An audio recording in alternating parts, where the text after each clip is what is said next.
Welcome, listener, in the shadows. We bring stories into the light. Join me as we explore the encounters no one speaks of and the things that watch from the dark. If you're still here after all that, you already know the kind of stories we tell. The kind that crawl under your skin, that echo in the quiet when the episode ends. If you want to carry a piece of that darkness with you, wear what haunts you. Our exclusive line of merch is made for listeners who feel more at home in the uncanny, the unspoken, the things that don't make sense in the daylight. Shirts, hoodies, and other gear, designed with that same atmosphere of dread, mystery, and whispered wrongness. Candles support the channel, feed the stories. You can grab yours at https://theshadowsprintify me, and as always, don't look behind you. I took my dog on night walks, and we weren't alone. Something kept watching me walk my dog. Chapter 1. The trail evening walks with Nix had become the one ritual I could count on. No matter how hard the day leaned on me, work, bills, the endless noise of everything, I knew the night would end the same way. The leash in my hand, the scrape of Nix's claws against the pavement, the cool slide of dusk pressing down over the trees. He was a shepherd mix, tall and lean with a coat that always looked one good brushing away from being handsome. His ears never quite settled right, one pricked, one folded, and I always thought it made him look like he was listening in two different directions at once. The trail sat just beyond the neighborhood's edge, behind a line of chain-link fence that most people ignored. It wasn't much, a narrow corridor of dirt and packed leaves, hemmed in on either side by trees that had been here far longer than the houses. The town called it public green space, but to me it felt more like an artery, a thin vein of wilderness threading its way into the flat suburban sprawl. Most nights we started at twilight, just enough sun to soften the woods into silhouettes. By the time we reached the bend, where the trail dipped and disappeared toward the wetlands, the light was usually gone, and the world around us was nothing but outlines and sound. That was the part I liked most, the stillness, the smell of damp bark and soil, the way the air seemed cooler here, as if the trees were holding onto a secret climate of their own. Sometimes I caught the far-off chorus of frogs or the flicker of fireflies drifting above the undergrowth. It felt removed, like the noise of the world couldn't quite touch this place. I'd grown to trust the silence, to let it press in and hold me steady. Nix, of course, had his own agenda. His nose was always low, tugging me toward every smell that the woods had tucked away. Sometimes he'd stop and paw at something in the leaves, a scrap of fur, a half-rotted acorn, once even the antler of a young deer. He'd look up at me like it was treasure, tongue lolling, eyes bright. "Good find, boy," I'd tell him, and pocket whatever was clean enough to carry home. We had our pace, our rhythm. We had our trail, and if you'd asked me then, I would have said it was the safest place I knew. That night, the first night worth remembering, nothing seemed wrong. The air was cool and damp, carrying the last bite of spring. Nix trotted with that happy sway in his step, his breath puffing out in quick pants. My own thoughts had sunk into the easy lull of repetition, leash, step, breath, the brush of leaves overhead. But at some point, I noticed the sound of my own footsteps a little too clearly. Not because they were loud, because they were alone. No insect hum, no distant cars, not even the flutter of wings in the branches. Just me, the leash, and the weight of Nix's paws striking earth. It wasn't silence, not exactly. It was emptiness. The sound of a room where someone has just left and you don't know why. I stopped walking. Nix did too, his ears pricking forward. The leash drew tight. He sniffed the air, nose twitching. For a second, I almost called out to no one, just to test if my voice would sound normal in that hollow quiet. But the idea of hearing it echo back stopped me cold. Instead, I tugged on the leash. "Come on," I muttered, forcing a smile at him. We kept walking, and the stillness followed. Chapter 2, the silence in the trees. The next night, I told myself I'd imagined it. Silence happens. Animals bed down, birds go still, the air calms. I'd read somewhere that woods could grow quiet just before a storm or when predators passed through. There were reasons that didn't involve nerves or paranoia or whatever flicker of unease I'd carried home the night before. Nix didn't seem shaken by it. He was his usual self at the door, tail whipping the wall, whining as soon as I picked up the leash. He lived for these walks. Sometimes I wondered if he needed them more than I did, not just for exercise, but because the world was bigger out here, more alive. His nose could dig up entire stories from a footprint, a curl of fur, the faintest trace of scent. So we went again, past the fence, onto the trail, and the silence was waiting. It wasn't immediate. At first, things seemed normal enough, the hum of insects, the flicker of a bat cutting across the trail. Nix darted his head toward the brush every few steps, alert to small lives I couldn't see. But by the time we reached the first bend, the world had pressed in on itself again. The hum had cut out. The frogs had gone mute. Even the trees seemed to have stilled, their branches swaying not with the breeze, but with a kind of reluctant, shivering weight. I slowed, then stopped, straining to hear anything at all. My ears filled with the sound of my own pulse. Nix stopped too, body stiff, head lifted high. His ears shifted back and forth, like he was triangulating something. A strange thought crawled into my mind. He's listening for breathing. I swallowed hard. "It's fine, boy," I said, my voice louder than I meant it to be. It felt unnatural, like a guest speaking out of turn. The trail ahead looked the same as always. A corridor of dirt hemmed in by trees, narrowing, bending into shadow. But the stillness made it feel wrong, like a stage set after the actors had gone home. Nix pulled on the leash suddenly, hard, nose low. He sniffed the dirt, then froze, staring into the dark of the undergrowth. His hackles rose. I tensed. My hand tightened on the leash. There was nothing. No rustle, no movement. Just the hollow, quiet pressing against us. But Nix wouldn't move. His whole body leaned forward, straining toward something I couldn't see. It was only when I tugged him sharply back, harder than I meant to, that he broke his stare. He whined once, softly, and fell into step beside me. We walked fast the rest of the way, and though I kept my eyes forward, my skin crawled with the feeling of weight pressing down from the trees, following me like a second shadow. That night, when we reached the clearing and the trail opened wide, I caught myself exhaling in relief. I hadn't realized I'd been holding my breath. Nix didn't relax, though. Even on the sidewalk home, even with houses in view, he kept glancing back. Ears pricked, body taut, as if the silence had followed us out of the trees. Chapter 3. The first reaction, the third night, I almost didn't go. It was habit that carried me back to the trail more than anything else. I told myself it was for Nix. The way his whole body lit up at the sight of the leash, the sharp bark he gave when I hesitated too long. But part of me needed to prove something too, though I couldn't say what. That there was nothing out there, that I wasn't letting nerves dictate my life. The first stretch of the trail was quiet, but not silent. Not the same hollow absence that had hung over us before. Crickets rasped in the brush. Something small darted across the dirt, vanishing into the undergrowth before I could see it. I almost convinced myself it had been a fluke, just an odd pocket of quiet, a trick of nerves. Then we reached the second bend. Nix froze so suddenly the leash snapped tight in my hand. His body went rigid, ears flat, tail down, muscles pulled taut like rope. His lips peeled back from his teeth, a low rumble building in his chest. I'd walked this dog for years. I'd seen him bark at squirrels, snap at stray cats, lunge at the sound of a door slamming. But I'd never seen him like this, silent, vibrating with tension, as if every muscle in him had gone to war with itself. His growl deepened, then cut off all at once. His mouth stayed open, teeth bared, but no sound came. I crouched, tugging at his collar, whispering his name. "Nix, hey, easy, it's fine." But he wasn't looking at me. He wasn't even looking down the path. His gaze was locked into the trees, into the shadows just beyond reach of the trail lights. I followed his stare. And for a moment, I swore I saw it too, not movement, not shape, but the impression of something standing there.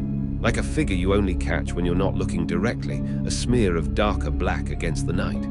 My skin crawled, scalp prickling cold. I blinked hard and it was gone, just trees, just shadow. I tugged the leash again harder. "Come on, let's go."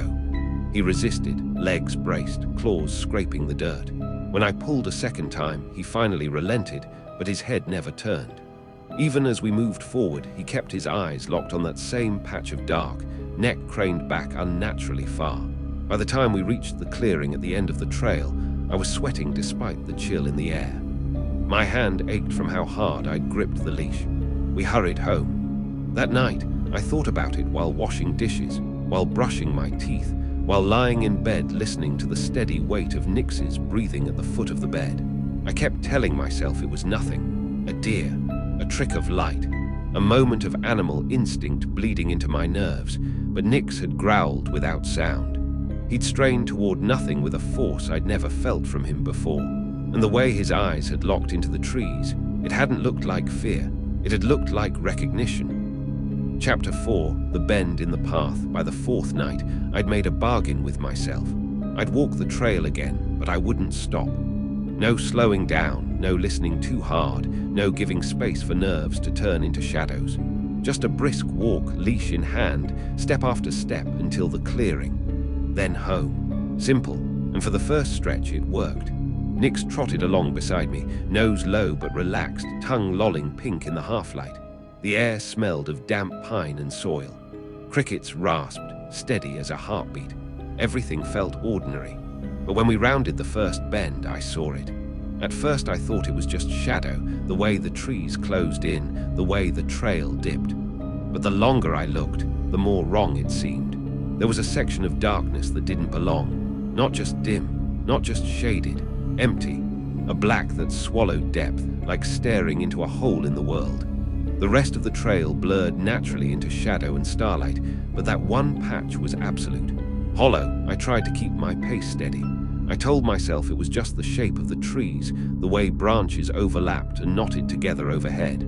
But every step closer made the dark feel heavier, denser, like walking toward a curtain that I wasn't supposed to pull back. Nix stopped again, just shy of the patch. He didn't growl this time, didn't bark, he just stared. His head tilted slightly, ears twitching, as if listening to something I couldn't hear. His tail wagged once, slow, uncertain. The sight made my stomach drop, because wagging meant familiarity. Wagging meant recognition. I tightened my grip on the leash, forcing him forward. The black seemed to lean with us as we passed, like the shape itself had bent closer, listening. When we reached the clearing at the end of the trail, I exhaled sharply, not realizing I'd been holding my breath again. The open space should have felt like relief, but I kept glancing back over my shoulder, expecting to see that strip of darkness following. It hadn't moved. It just sat there, waiting. That night, back home, I couldn't stop replaying it. The hollow dark, Nix's wagging tail, the way my body had tensed instinctively, like every nerve in me had screamed danger while his tail swayed with familiarity. I kept looking at him as he slept at the foot of the bed. His breathing was steady. His chest rose and fell the same as always. But when I closed my eyes, I pictured him sitting at the edge of that black patch in the woods, tail wagging, ears pricked, and I couldn't shake the thought. What if he wasn't wagging at nothing? Chapter 5. The stillness between trees. There is a difference between thinking you're being watched and knowing it. I told myself that before, often enough on late nights when I'd walk Milo past the edge of the woods. Shadows have a way of pulling tricks on the eyes, and the mind is eager to fill in their gaps with imagined menace. The rustle of dry leaves could be a squirrel or a stray breeze, but when you're alone, the sound grows teeth. But tonight was different. The air had a hold to it, stagnant and cold, as though it had thickened into something more than air. Even Milo seemed to recognize it. He didn't walk ahead of me as usual. Instead, he hovered close, his nose lowered to the ground but not sniffing, not curious, just still. His ears pricked with the sharp focus of a creature tuned to some silent frequency I couldn't hear. The woods didn't sing their usual nocturnal chorus. No insects, no far-off owl, no shifting branches against each other. Just silence. A silence so deep it seemed wrong, like I'd stumbled into the hollow pause between two notes of a song. It was then, standing at the bend in the trail where the trees leaned just a little too close together, that it washed over me, the eyes.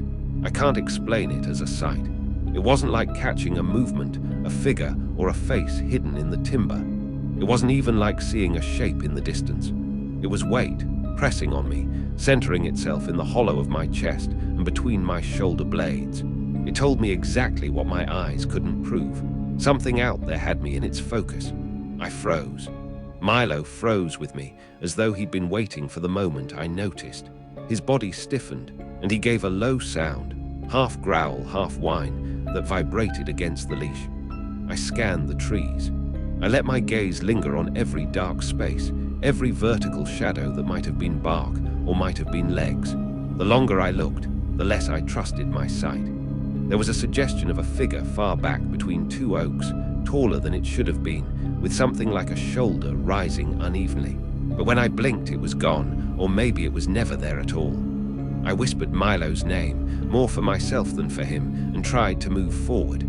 The leash pulled taut. He wouldn't. His head was turned toward the tree line, locked in place.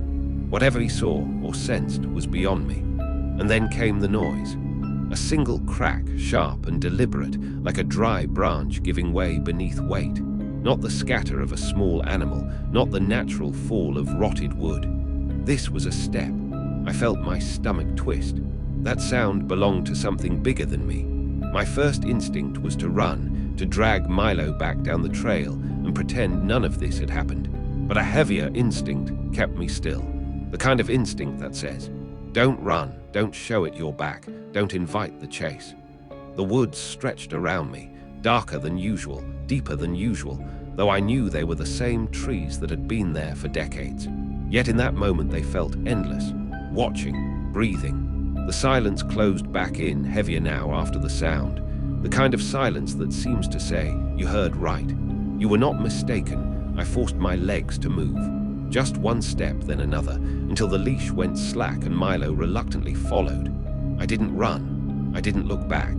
Every nerve in me screamed to, but I didn't. Because in my bones, I knew if I turned around, I'd see it. And I wasn't ready to see it yet. Chapter 6. The trail that wouldn't end the next night. I told myself I wasn't going back to the trail. I meant it. I sat on the couch, half watching television, Milo curled at my feet.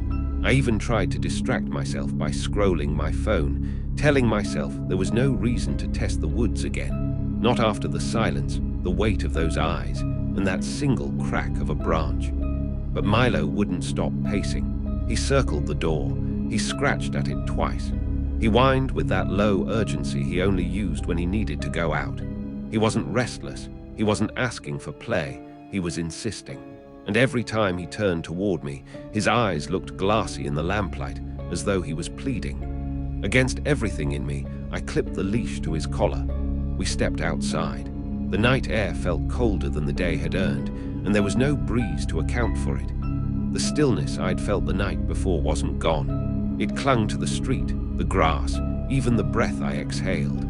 I thought about heading the opposite way, sticking to sidewalks and lamp posts. But Milo tugged, pulling toward the edge of the woods like something waited for him. I let him lead, though every step into the dark made my stomach tighten. The trail was the same as always, and yet wrong again. Not visibly, not in a way I could photograph or describe to anyone without sounding unwell. But the trees felt closer, leaning inward like conspirators. The dirt seemed darker, softer underfoot. The night was alive with the absence of sound. And then it began again. At first, a shift, too subtle to name. A small shiver in the grass behind me, just beyond the leash's reach. I told myself it could have been a rabbit, a raccoon, anything, but Milo stopped dead. His body locked, tail rigid, ears pointed into the woods. I listened. I heard nothing. But that didn't matter. His whole body spoke for him, it's there. We walked farther, my pulse loud in my ears, and it came again. A noise this time. Not loud, but deliberate. The faint drag of something across bark. It was distant, then closer, though I never heard it move between. Milo's growl stayed low in his throat. I tried to keep my eyes ahead, to not feed whatever paranoia waited on either side. But it grew harder when the pattern revealed itself. Every time my foot touched down, there came a second echo, half a beat late. Like something was walking just behind, stepping when I stepped. I stopped. The sound stopped. The leash trembled in my hand as Milo pulled tight, his chest rising quick, nose darting in sharp angles as if trying to place the scent. I forced myself to turn around. There was nothing there. Nothing but the path I'd walked and the shadows threading between the trunks. And yet, something in me knew the shape was there. Hiding. Waiting. I moved again, quicker now, my breath sharp in the cold. And there it was, the echo.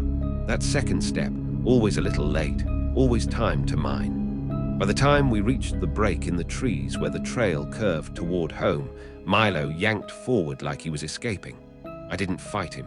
We half jogged, half stumbled the last stretch until the trees thinned and the air felt thinner too, like something unwrapped from my chest. When the house came into view, Milo let out a sound I'd never heard from him before.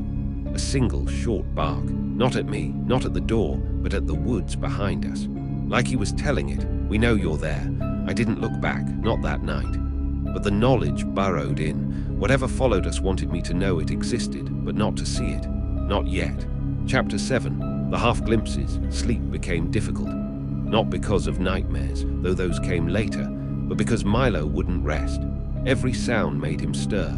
Every creak of the house, every car rolling by outside, set his ears upright.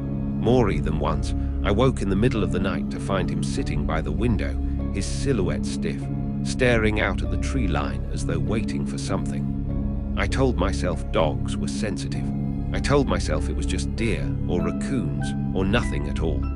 But when dawn came, his paws left faint scratches on the windowsill where he'd pressed too hard, holding himself there for hours. The next evening I tried again to avoid the trail. We circled the block instead, staying beneath the orange glow of streetlights. For a while it seemed to work. Milo kept pace, his tail even wagged once or twice. I almost believed things had returned to normal, until he froze. It happened near the end of the street, where a narrow drainage ditch separated the pavement from the woods. Milo's body went rigid, his head snapping toward the trees. His ears locked forward, his lips pulled just slightly, showing teeth.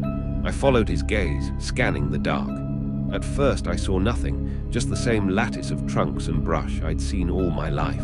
Then, as my eyes adjusted, I caught it. Movement, not clear, not a figure, not even a definite shape. Just the shifting of dark against darker, like something had leaned back into the shadows when I noticed it. Milo growled low, a sound I felt in the leash before I heard it. And then came the sound. Not a step this time, not the clean break of a branch. It was softer, stranger. A long, slow exhale, as if something too large was trying not to breathe too loudly. It came from the trees, close, but not close enough to see. I yanked the leash, pulling Milo away. His nails scraped asphalt as I dragged him, his head twisted backward the whole time, locked on that same patch of woods. Even after we'd rounded the corner, he didn't relax. He walked backward for nearly a block, eyes never leaving what was behind us. By the time we reached the house, my hands shook so badly I could barely fit the key into the lock. Inside, I shut every blind, turned on every light. I sat with Milo beside me, waiting for the adrenaline to fade. But he wouldn't stop pacing. Back and forth, nails clicking against the floorboards, pausing only to sniff at the base of the door.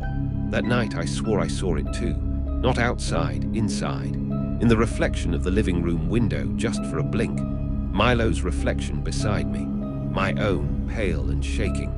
And behind us, in the corner of the glass, something else. Taller than me, too thin, too still. When I turned, the room was empty. Milo barked once, sharp and sudden at the glass. And in that moment I knew it wasn't the trail that was haunted, it was me. Chapter 8. The dog that wouldn't rest. Milo stopped being Milo. It was in small ways at first, things you could brush off if you wanted to believe hard enough.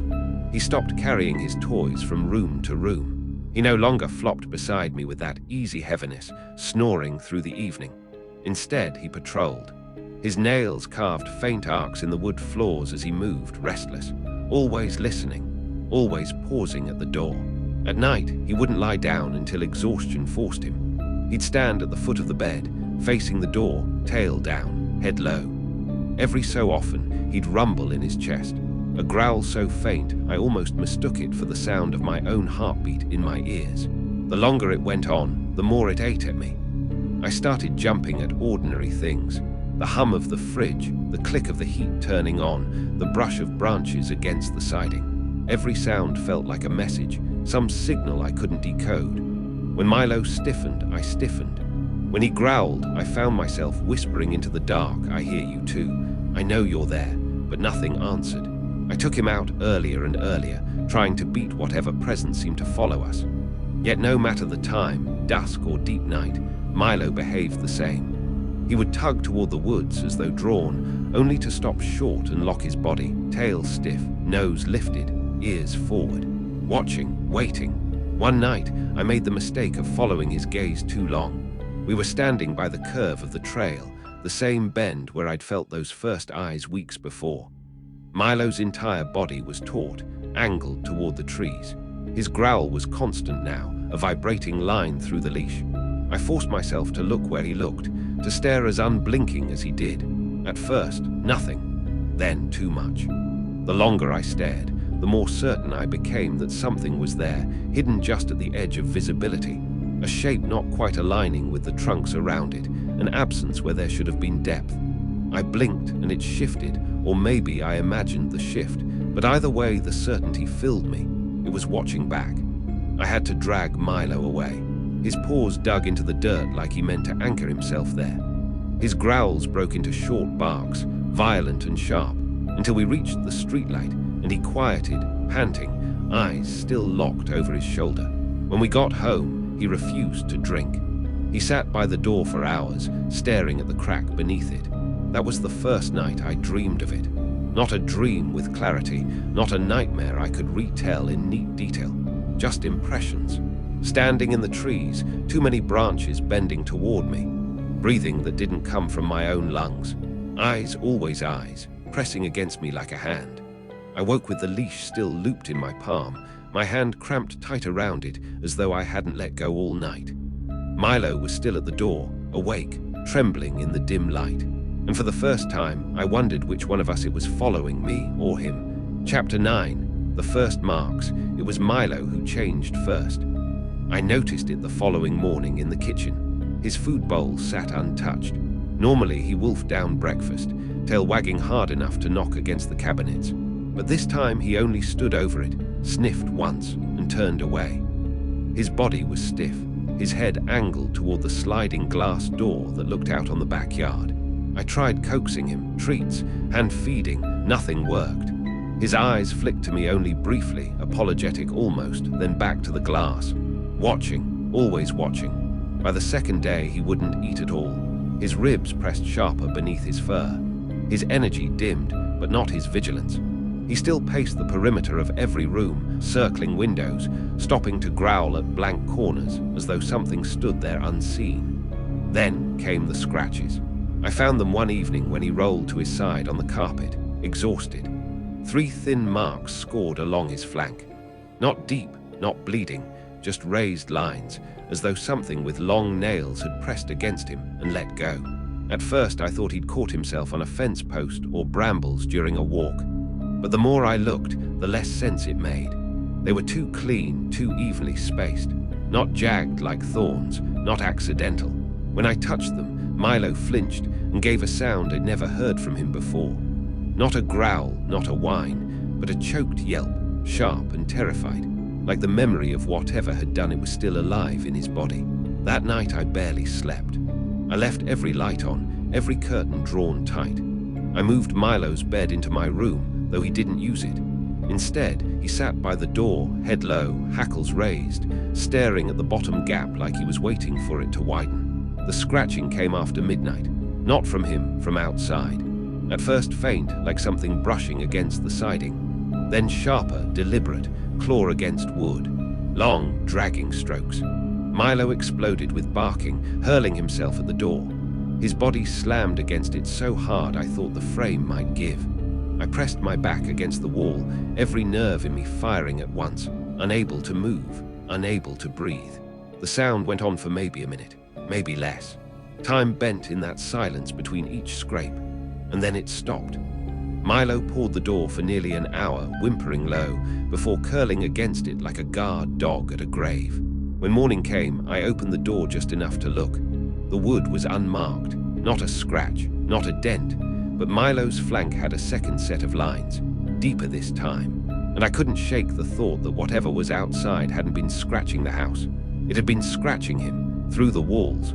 Chapter 10. Where he shouldn't be, I woke to silence. Not the ordinary kind, not the sleepy hush of early morning, but the kind that makes you feel as though sound itself has been stolen. My alarm hadn't gone off. No cars outside.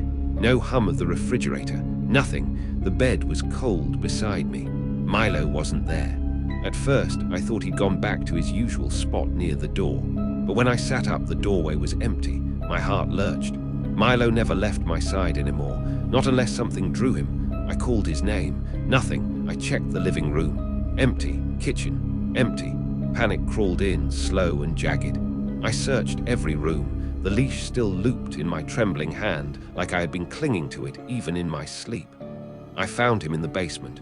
The door was open, though I never left it that way. Milo stood at the bottom of the steps, his body rigid, head tilted at an unnatural angle, staring into the dark corner beneath the exposed pipes. He didn't move when I called him, didn't even flick an ear. I stepped down, each tread groaning beneath me. The air was colder damp, as though the foundation itself was sweating. Milo's growl vibrated low in his chest, steady, aimed at that corner of concrete where nothing visible stood. When I reached him, I laid my hand on his back. His fur was cold, slick with sweat. His body trembled under my palm, but he didn't turn away from the corner. His eyes were locked, unblinking. Then, without sound, his head jerked once, like he'd followed a movement I couldn't see. His lips peeled back, teeth bared, the leash in my hand pulled taut as he strained against it. I stared into that corner with him. I forced myself to. My vision swam. For a moment, just a moment, the dark seemed thicker there, layered, as if something stood inside the shadow. Something too tall for the low ceiling, bent just slightly, folded in on itself to fit. But when I blinked, it was gone. Milo barked once, explosive, so loud it cracked through the silence like glass shattering. Then he sagged against me, his body heavy, tail tucked, as though whatever had held him had finally released. I dragged him upstairs, slammed the basement door, locked it. Hours later, I found the strangest detail of all. My bedroom window was open. The screen pushed out, the curtains swaying in the wind. I know I closed it before bed. I know I did. And Milo's bed, his real bed, the one I'd moved beside mine weeks ago, was soaked through, not with water, but with something sticky. A faint tackiness that clung to my hand when I touched it, darker than blood, lighter than tar. It smelled of earth, of damp leaves pressed into the ground, like the woods had seeped inside. Chapter 11. The house wasn't mine anymore. The house no longer felt like mine. Every corner held its own breath. Every window seemed to lean inward, whispering things I couldn't hear. Nothing had changed. Furniture in its place, doors still locked, lights still on, but the air had shifted. Heavier. Owned. It began with the doors. One morning, I woke to find the bathroom door ajar. I always closed it before bed. Always. I told myself maybe I'd forgotten, maybe Milo had pushed it open. But when I looked closer, the edge of the doorframe had faint scratches in it, as if nails or claws had worried at the wood. Then the kitchen. Cupboards open, just a few inches, no more. I closed them. The next night they were open again. And then the clock. The old wall clock in the living room had stopped. Not at midnight, not at any meaningful hour, but at 3:17. When I reset it, it ticked fine until the next night. Again, 3:17. I don't know why, but that number filled me with dread, as if it was an appointment being kept. Milo grew worse. He wouldn't eat at all now. His body thinned, ribs sharp under fur, but his eyes, God, his eyes never left the windows. He'd stand nose to glass for hours, fogging the pain with his breath. Sometimes he barked. More often he whimpered, a sound so raw I thought it might split me open. And he wasn't the only one. I started hearing it too. At first it was the breathing again, that long, slow exhale just on the other side of the wall. Then footsteps. Not heavy, but careful, dragging. They circled the house. Sometimes they stopped right outside my bedroom window. Once I swore I heard the doorknob turn. Not rattling, not testing, but a patient, almost polite twist. I couldn't bring myself to look. But the worst came 3 nights ago. I'd fallen asleep on the couch, Milo pressed against my side, both of us too exhausted to move. I woke in the dim light of early morning, the TV dead, the room soaked in blue-gray shadow. For a moment, everything was still. Then I noticed the photographs. The family photos on the wall. Every single one had been turned upside down. Frames hanging neatly, glass unbroken, but the pictures inside reversed, their faces pressed against the wall. I sat there staring, unable to breathe, unable to move. Milo whimpered, pawing at my arm, his whole body shaking. And that was when I realized this wasn't intrusion anymore. It wasn't something trying to get in. It was already here. Chapter 12. When it stepped into view, I told myself I wouldn't sleep. Not anymore. Not while it was here. But exhaustion is its own kind of gravity, and sometime after midnight, I sank under. The last thing I remember was Milo pacing the length of the hallway, his nails clicking sharp and quick, a sound like a metronome of dread. When I opened my eyes, the house was black. The power was out. The silence pressed down like a weight, so complete I could hear my own pulse in my ears. I reached for my phone, but it wasn't on the nightstand. The glow of the digital clock was gone too. No light anywhere. Then came the sound, not outside, not beyond walls or windows, inside. A slow step on the hardwood floor, a pause, another. The weight deliberate, careful, as though it was making sure I heard. Milo erupted. He barreled into the bedroom, hackles up, barking so violently I thought his throat might tear. His body slammed against the doorframe, teeth bared toward the hall. And that was when I saw it. At first, I thought it was a shadow stretching along the wall. Too tall, too long, spilling upward toward the ceiling where no light should have cast it. Then it moved. It stepped into the frame of the hallway, a silhouette cut sharper than the dark around it. It was tall, wrong in proportion, with arms that dangled too low and a neck bent just slightly, as if it couldn't quite stand up straight beneath the ceiling. Its surface wasn't solid. It shimmered faintly, as if layered from the night itself. But the eyes were clear. 2 points of pale reflection, like an animal caught in headlights, fixed on me, unblinking. Milo lunged forward, teeth snapping at air, barking so violently he sounded more like a warning siren than a dog. But he wouldn't cross the threshold. His paws scraped the floorboards raw, his whole body straining, yet some invisible barrier kept him from closing the distance. The thing tilted its head, slow, curious, the movement of something studying me. Not a human smile, not even close. The line of its mouth stretched too wide, teeth too many, glinting faint in the dark. My body locked. I couldn't scream, couldn't move, couldn't even blink. And then, just as suddenly, it stepped backward. Not a retreat, an unraveling. Its outline folded into the dark until only the pale eyes remained, hanging there in the air. Then those, too, blinked out. The silence rushed back in. Milo collapsed against my legs, panting, trembling so hard I thought his bones might rattle apart. I clutched his collar, my hands slick with sweat, my chest a cage of trapped air. But the truth had already sunk in. There was no denying it now. I had seen it, and it had seen me. Chapter 13, the shape that stayed. Daylight should have saved me. When the sun pushed through the blinds, its warmth touching my face, there should have been relief, safety, the ordinary rhythms of life pressing the night back into dream. But my body still shook. Milo had never left my side. At some point, he'd curled against me on the bed, his chest rising in quick, shallow bursts like he hadn't stopped bracing for a fight. I needed, to believe it had been some terrible dream. A hallucination brought on by exhaustion, nerves, whatever I'd been dragging through my mind for weeks. But dreams don't leave evidence, and evidence was everywhere. The hallway where I'd seen it wasn't just empty. The air itself seemed bruised. On the wall, faintly etched into the paint, were 4 vertical lines, deep enough to flake plaster. Claw marks. Too high up for Milo, too high up for me. My hand hovered near them, but I couldn't bring myself to touch. Milo padded to the kitchen, nails clicking softly, and I followed, half needing coffee, half needing to prove to myself that everything was still here, still real. But when I stepped onto the linoleum, my breath froze. The back door. The deadbolt was unlocked. I know I locked it. I always lock it. The habit was drilled so deep that I checked the bolt twice, sometimes 3 times before bed. but the steel latch hung loose now, metal warm from the morning sun streaming in. I locked it again, harder this time, as though that could erase the truth. The rest of the day passed like walking through a fever. Every sound seemed charged. The creak of the house settling felt like footsteps.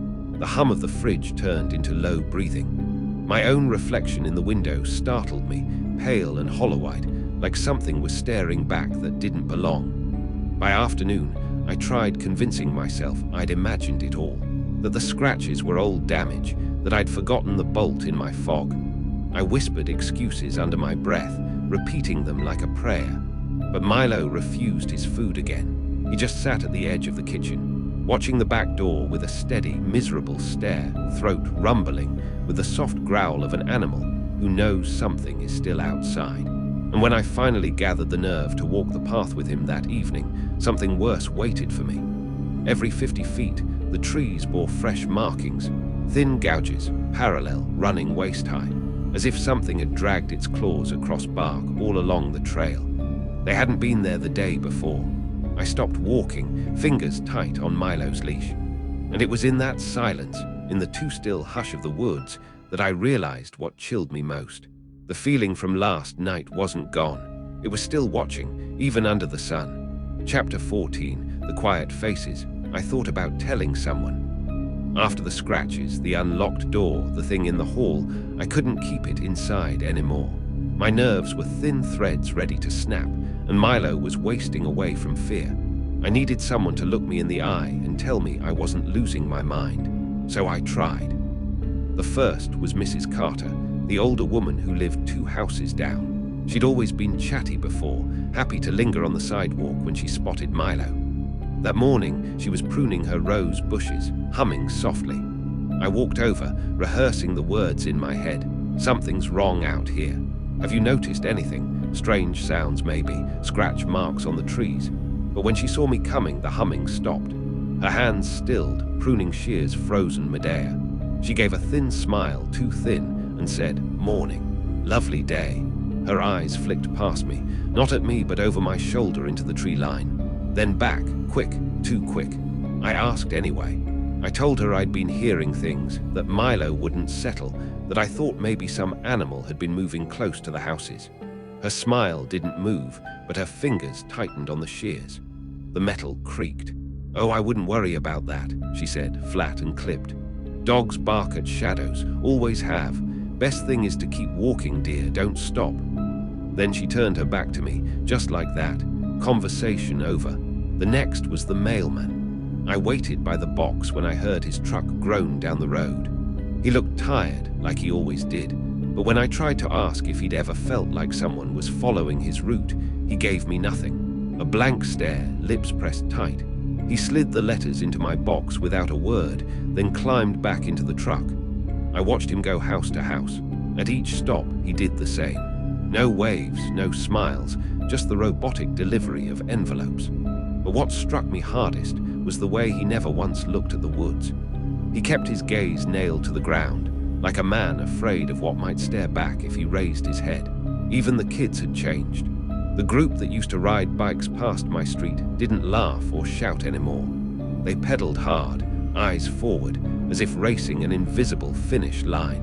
One fell behind and glanced back, just for a second, and I swear I saw the same fear I felt etched across his face before he sped up to rejoin the others. By evening, the silence in the neighborhood felt orchestrated, a performance.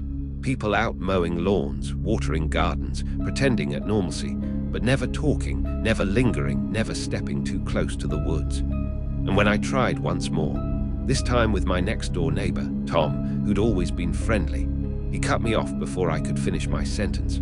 "Best not to speak about it," he muttered, eyes locked on his rake. "It listens closer when you do." I froze. "What does?" He didn't answer. He just kept raking leaves across his yard in trembling, frantic strokes, head bent low, as though he could scrub the question out of the air. Milo growled softly at his side of the fence, ears pinned back, but Tom never looked up. That was the moment it hit me. They knew. The neighbors, the mailman, even the children. They had all seen it too. They were just trying to live around it. Chapter 15, The Breaking Point. I stopped pretending.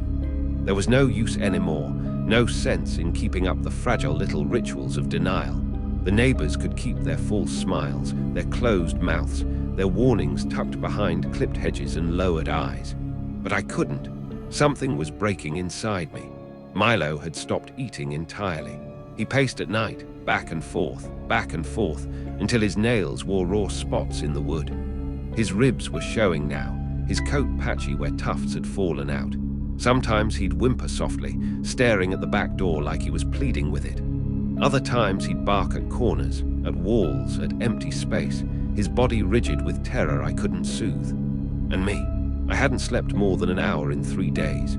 Every time I closed my eyes, I felt it leaning over me, watching. The air itself pressed against my skin as though it carried weight, like unseen hands brushing down my arms. On the 4th night, I gave in. I grabbed a kitchen chair and dragged it to the window facing the woods. I sat there with Milo at my feet, clutching a flashlight in one hand and a knife in the other. I told myself I would sit until dawn, that I wouldn't look away this time. The night was still. The kind of still that doesn't feel natural. No wind, no insects. Even the leaves on the trees seemed frozen in place, painted against the sky. At 2:14 a.m., Milo stiffened. His ears shot up, his body locked against my legs. A low growl rippled from his throat. I lifted the flashlight, hand trembling. The beam cut through the trees and landed on a shape. It was standing at the tree line, just beyond the edge of the yard. Tall, slouched. Its outline barely distinct from the dark around it, like it had been carved straight from the night. Only the eyes betrayed it, those pale reflective discs burning back at me. I raised the flashlight higher, forcing myself to hold steady. That was when I saw the mouth again. It didn't smile this time. It opened, slowly, too slowly, and what poured out wasn't sound, it was air. The trees behind it swayed as if a gale had surged forward, but here in the yard, the night stayed deathly still. Milo barked so violently his whole body convulsed, froth spraying from his jaws. The thing stepped closer, one stride across the grass, then another. I bolted upright, heart slamming against my ribs, flashlight shaking so hard the beam jumped across the lawn. My throat clenched around words I couldn't form. My legs screamed to run, but where could I go? It took a 3rd step. Closer now, too close. And as it neared the edge of the porch light's dead bulb, as its eyes caught the trembling white cone of my flashlight, I saw something worse than its face.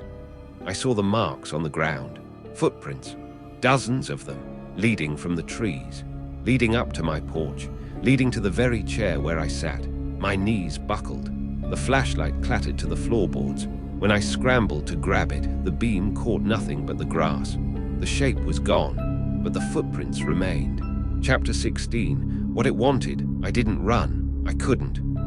After the footprints, after the thing standing at the edge of the yard, something in me snapped, not with fear, but with a hollow surrender. All the terror, all the sleepless nights had burned down into something brittle. I sat back down in the chair, flashlight on my lap, Milo trembling against my leg. My hands shook, but I didn't move. I couldn't. Some dim, exhausted part of me knew running wouldn't matter. It had been here long before I saw it. It would follow me wherever I went. So I waited. The silence was suffocating. Milo whimpered once, a broken sound, then curled into himself. My heart clenched, but before I could comfort him, the air shifted. It wasn't sound, not exactly. Maury-like pressure, a density that thickened the night, pressing against my ears, my lungs. And then words, not spoken, not carried by voice. They bloomed inside my head, heavy and wrong, like thoughts that didn't belong to me. You noticed me. The words weren't loud, but they echoed everywhere, behind my eyes, in the marrow of my bones. I gasped, clutching my temples. You see what the others refused to see. My chest tightened. I wanted to scream at it, to demand why, what it was, why it had chosen me. But my tongue wouldn't obey. The things will pin me in place like an insect beneath glass. Milo whined, his body pressed so tight against me it hurt. His eyes were wide, unblinking, fixed on the darkness beyond the glass. They pretend, the voice continued. They keep their doors locked, their mouths shut. They think silence protects them, but silence only feeds me. You broke the silence. It leaned closer, I couldn't see it, not directly, but I felt it, the cold weight of its presence bending the air in the room. "That makes you mine." My vision blurred with tears. My throat tore with the effort to speak, and finally the words scraped out of me, barely audible. "What do you want?" The reply came instantly, to be remembered. A pause. Then quieter, but with a finality that settled into my very blood. "And now you will never forget me." The pressure lifted. The night thinned. The silence cracked into the sound of crickets and distant wind, as if the world had resumed breathing. But I knew it hadn't gone. It had only told me the truth. And the worst part wasn't that it was watching me. The worst part was that it wanted me to keep watching it back. You made it back for now. But the things in the dark never truly leave, do they? They watch, they wait, and perhaps they remember you now too. If you want to hear more, if you dare to listen again, step back into the shadows. Like the video. Subscribe, but know this: some doors once opened do not close so easily.